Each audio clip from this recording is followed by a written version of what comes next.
Number 10. We are asked to factor this completely. Now let's first write it here. So we have 50 minus 2x squared. We have a binomial, two terms.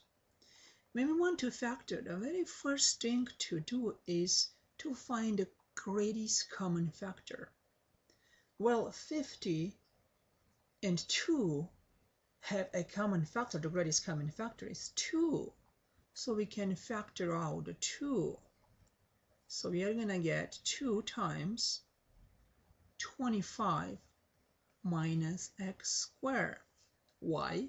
Because 2 times 25 is 50. It's important to check. Kind of distribute it back. 2 times 25 is 50. And 2 times negative x squared is negative 2x squared. So that's correct. Well, we did factor, but pay attention. The problem asks us to factor completely. So we're going to look and see, can we factor more? We're going to look at each factor. If we look at this factor, 25 minus x squared, it's actually a binomial.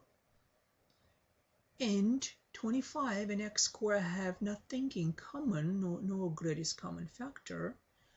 And it's a difference of two terms. So the only way we can factor this difference if they have nothing in common is if that's a difference of squares.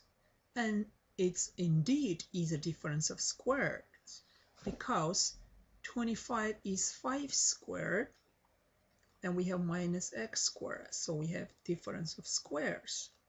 And using the formula for difference of squares, we're carrying this 2 all the way to the end.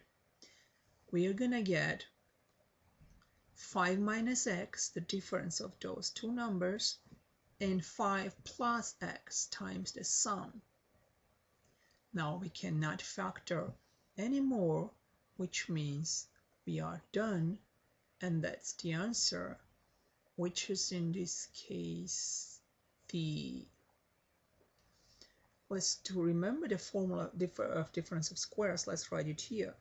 If we have a number squared minus another number squared, we get the difference of those two numbers times the sum of those two numbers. It's easy to check if we do this distribution, we will get that. So we use this formula there.